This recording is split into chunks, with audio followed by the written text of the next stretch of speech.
Damos la bienvenida a la doctora Andrea Gómez. Ella es experta en epidemiología y es salubrista y ha venido siguiendo muy de cerca la evolución de la pandemia y de la COVID-19 en Ecuador. Quisiéramos conocer su punto de vista sobre el momento que vive Ecuador, con un programa de vacunación en marcha en una tercera fase que la ha clasificado así el gobierno, pero que viene con un ingrediente adicional, la variante Delta, que ha hecho presencia en Ecuador. Muchas gracias por la invitación. Buenos días. Efectivamente, lo que ha sucedido en nuestro país es que se ha dado una gran importancia a la vacunación, el avance y el cambio con respecto al gobierno anterior ha sido muy obvio, muy drástico y de manera positiva. Sin embargo, desde mi punto de vista, lo que no ha mejorado con respecto al gobierno anterior ha sido la detección temprana, el rastreo de contactos, el poder tener una idea de lo que está sucediendo de manera real fuera de los hospitales, lo que ha impedido el poder tomar decisiones preventivas. Por otra parte, no se han hecho los test necesarios y suficientes para tener una idea de lo que sucede y poder prevenir nuevos casos, cortar la cadena de transmisión. El problema de la circulación del virus es que genera estas variantes que en algún momento le puede dar una ventaja al virus y poder mantenerse, poder generar estas enfermedades un poco más graves o tal vez el aumento de la rapidez del contagio, que es lo que está sucediendo Sigue con la esta situación variante Delta. afectada por un subdiagnóstico. Definitivamente, observamos cómo tanto la curva de pruebas PCR informadas como la curva de casos nuevos van de la mano, es decir, dependemos de los test que se informen el número de casos cuando debería ser al revés, es decir, mientras más casos. ¿Qué debilidades trae esto a las estrategias de combate? Por una parte, el diagnóstico temprano permite que las personas que sean un caso nuevo se aíslen de manera temprana, permitan cortar la cadena de transmisión. Y por otra parte, el gobierno tener una idea de cuál es la velocidad del avance de los contagios, poder tomar decisiones a tiempo y evitar que los cuidados intensivos y las hospitalizaciones aumenten. Lamentablemente, la situación ha sido al contrario. Primero se ve una gran hospitalización, una gran ocupación de cuidados intensivos y de ahí se han tomado decisiones. Cuando debería ser al revés, evitar que haya ese aumento de ocupación de camas de cuidados intensivos. Y para eso se necesita datos, información, que son las pruebas. Además de los evidentes avances en el tema de la vacunación, ¿ha podido percibir usted algún giro significativo, por supuesto, en sentido positivo, que se haya dado con el cambio de gobierno? Con respecto a la vacunación, sí, pero con respecto al control de la pandemia en sí, realmente no he visto cambios profundos. Pienso que hay que tomar en cuenta que veníamos ya desde un sistema de salud bastante debilitado, casos de corrupción que lamentablemente han puesto en una situación bastante débil al sistema de salud pública. Esto no ha cambiado y es difícil que cambie en tan poco tiempo de este nuevo gobierno, pero sin embargo yo creo que al menos debería haber una mejor comunicación de riesgo, programas de prevención, de promoción de la salud que eviten nuevos casos. Eso al menos me hubiera esperado durante estos días que no se ha dado, ojalá mejore. Necesitamos ver una curva de... Bueno, habría que dar el beneficio de la duda. Un mes y medio no es tiempo para cambiar un sistema de salud, pero esperemos que realmente se esté avanzando en el diagnóstico.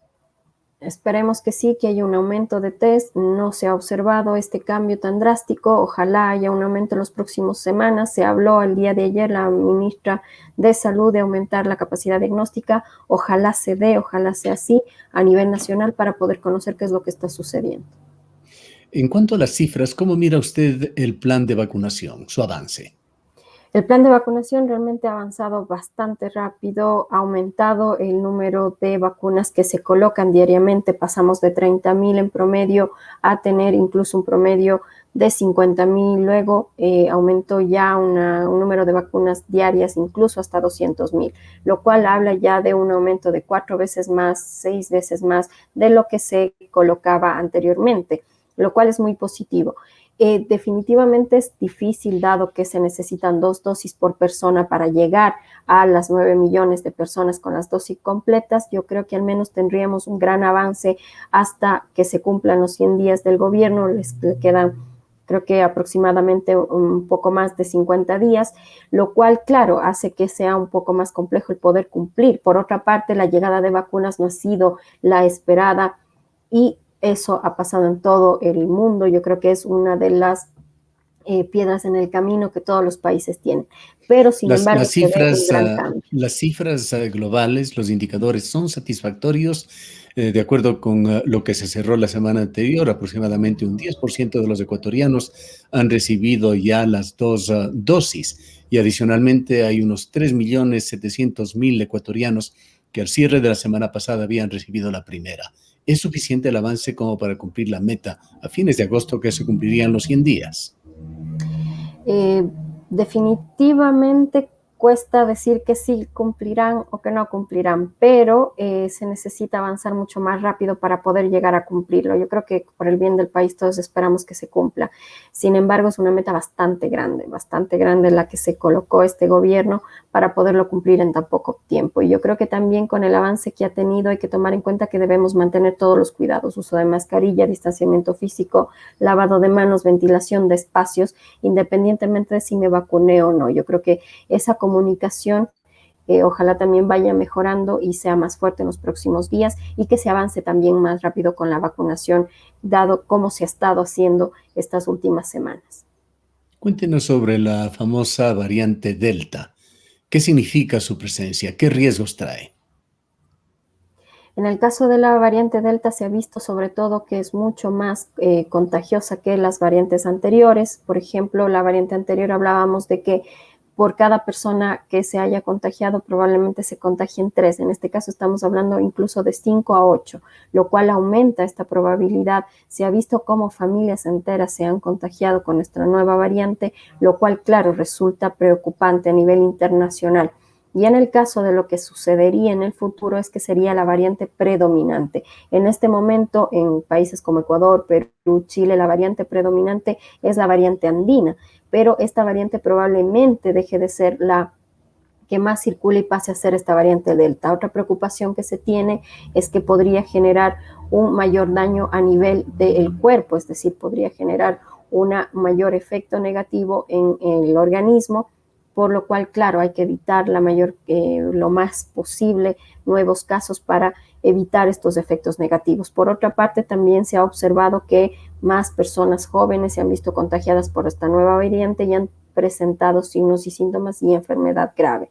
También ha mostrado otros síntomas, a diferencia de las variantes anteriores. Por ejemplo, lo más característico es el dolor de cabeza, la rinorrea, que es la secreción de la nariz, y por otra parte también la fiebre, a diferencia de las variantes anteriores en donde lo característico también era la pérdida del olfato y del gusto. Esta es una de las diferencias que ha mostrado esta nueva variante.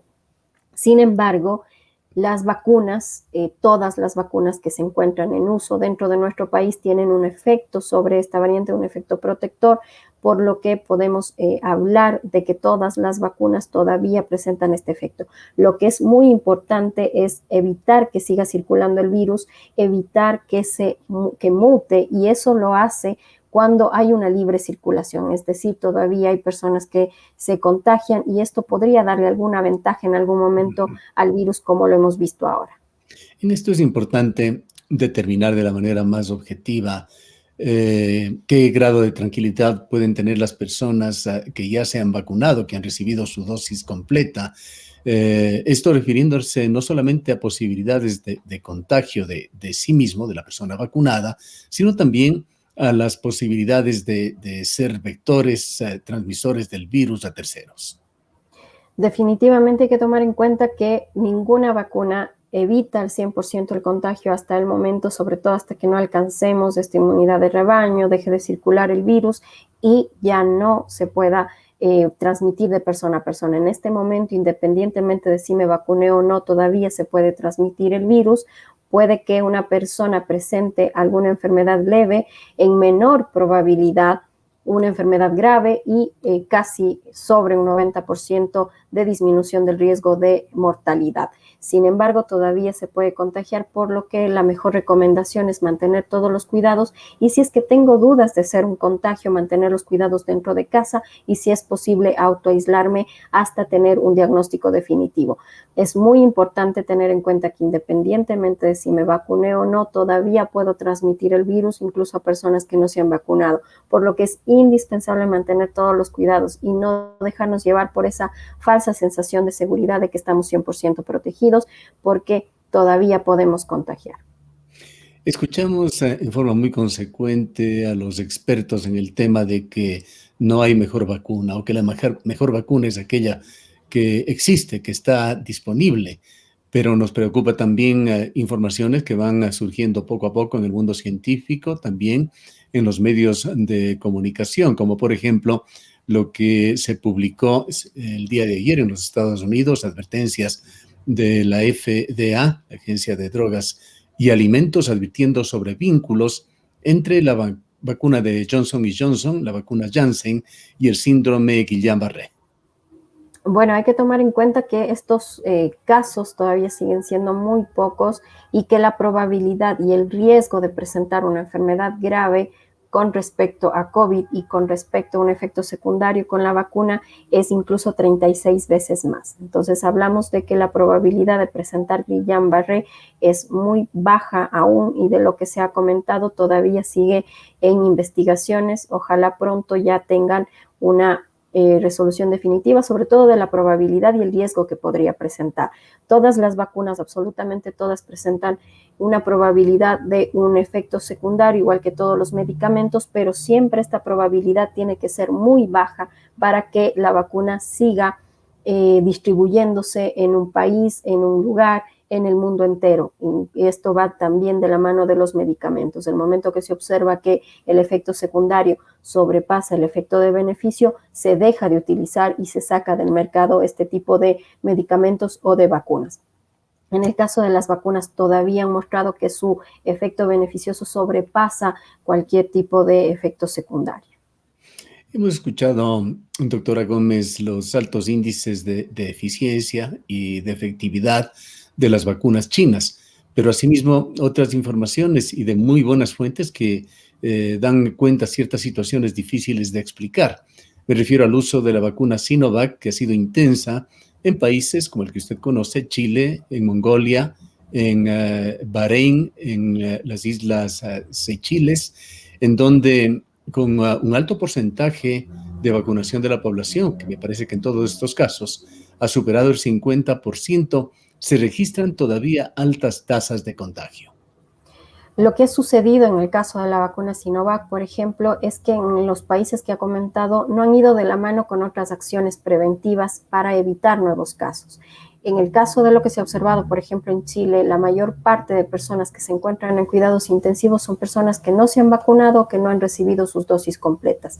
Y esto debido a que ninguna vacuna, incluyendo la vacuna de Pfizer, evita una enfermedad grave o la mortalidad al 100%, pero nos da una ventaja sobre el 90%. Todas las vacunas, Pfizer, Sinovac, AstraZeneca, que son las que están dentro de nuestro país en este momento, sobre el 90% para evitar una enfermedad grave y la mortalidad. ¿Qué es lo que ha sucedido con la vacuna de Sinovac? Ya se ha mostrado la información por parte de Chile justamente la semana anterior, en donde mostró que tiene esta eficacia, muy efectividad ya en la población, sobre el 90% de evitar una enfermedad grave y la mortalidad. El problema que ha sucedido en estos países es que no fueron de la mano con otras acciones de salud pública para evitar nuevos casos. Por ejemplo, en Serrano, en Brasil, en donde ya alcanzó el más del 90% de personas vacunadas solamente con Sinovac, ya no se observan casos y no se observa mortalidad, lo cual muestra su efectividad y también su eficacia, que va de la mano con los estudios que le anteceden. Definitivamente las vacunas ya han mostrado su eficacia en los estudios y su efectividad ya en la población, y se han visto seguras también. En el caso de lo que ha sucedido, lamentablemente, es que han faltado estas otras estrategias que eviten nuevos casos y que permitan ver el efecto positivo de la vacunación de manera rápida. En los últimos días ya en Chile se ha observado ya una disminución de la curva, un aumento también de personas vacunadas. Los más jóvenes acudieron a vacunarse gracias a una campaña con aporte también de jugadores de fútbol y que motivó también a que accedan más rápidamente a la vacunación. Hay que tomar en cuenta que las personas que se han enfermado en este país han sido grupos poblacionales que se han visto resistentes a vacunarse, pero en las últimas semanas esto ha mejorado y ojalá siga mejorando para el país vecino. ¿Qué opina usted sobre las excitativas que se han dado en nuestro país de un retorno presencial a las actividades de trabajo y también un eventual retorno presencial a las actividades educativas a partir de septiembre?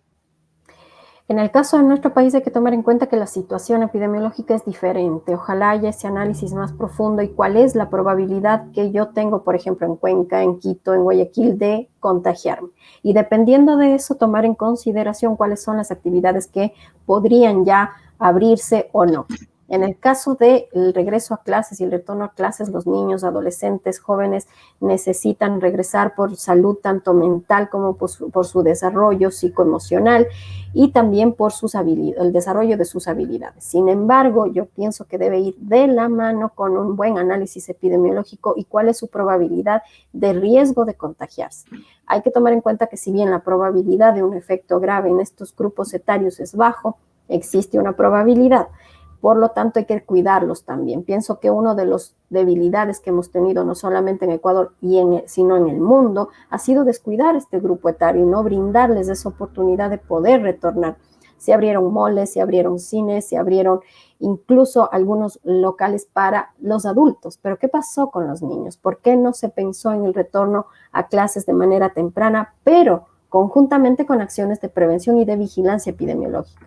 Con respecto al trabajo, igualmente, la misma situación. Lo que han mostrado los estudios es que si una ciudad, un país, una provincia tiene una gran probabilidad de riesgo de contagio, las escuelas van a tener la misma probabilidad. Entonces, si queremos que los niños regresen a clase con seguridad, tanto los gobiernos locales, el gobierno nacional y la ciudadanía conjuntamente deberíamos trabajar para darles esa seguridad de que puedan volver a clase y evitar cualquier tipo de contagio. Y eso lo hacemos conjuntamente con acciones de prevención y además con el avance rápido de la vacunación. Para finalizar, doctora Gómez, ¿ve usted alguna particularidad, algún acierto, ojalá, en el manejo local de la pandemia? Hemos visto cifras interesantes que se han logrado en esta semana, por ejemplo, en el ámbito educativo, con el aporte que están dando las universidades, también en la industria. El día de hoy, entendemos, se terminará o se completará más bien la vacunación de todos los trabajadores en el parque industrial. Aparentemente, Cuenca está haciéndolo mejor o no tiene similares problemas que se reportan en otras partes del país, incluyendo las dos grandes ciudades de Ecuador, Guayaquil y Quito.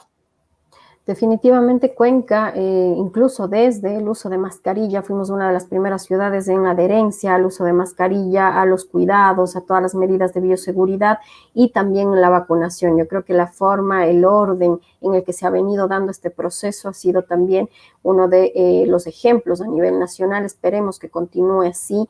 Han existido muy pocas ocasiones en donde ha habido algún problema con los procesos de vacunación. Sin embargo, la forma ágil en la que se ha dado ha sido muy positiva. Las universidades, las instituciones, todas han colaborado, se ha visto de una manera ágil este proceso de vacunación y en estas últimas semanas se ha visto una velocidad bastante amplia con respecto a cómo se venía dando la vacunación anteriormente. Yo creo que como ciudad, ojalá también nos demos cuenta que nuestros servidores de salud, todos quienes trabajan en el sector de la salud, no han descansado. Lamentablemente tenemos una ocupación de camas de cuidados intensivos que ha estado cerca del 100% durante estos últimos meses. A pesar de que hubo una disminución de casos, las camas de cuidados intensivos han continuado al tope, por lo que el llamado a la ciudadanía a cuidarnos. Ha habido también una falsa sensación de seguridad en las últimas semanas, no solamente en las otras provincias, sino también en la provincia de La Suay y también en la ciudad, en donde se ha disminuido un poco este cuidado. Entonces, un llamado también para volver a esa adherencia a las medidas de bioseguridad y que podamos ver de manera temprana el efecto de la vacunación, porque si es que no hay un cuidado, hasta que no lleguemos al 70-72%, no vamos a ver este efecto positivo de la vacunación, pero si va de la mano con las otras medidas, probablemente lo logremos ver cuando lleguemos a un 50%. Entonces eso depende mucho tanto del gobierno local como por parte de la ciudadanía. Gracias, doctora Gómez, por habernos acompañado. Muchas gracias por la invitación. Un buen día. Declaraciones de la doctora Andrea Gómez, experta en epidemiología y salubrista.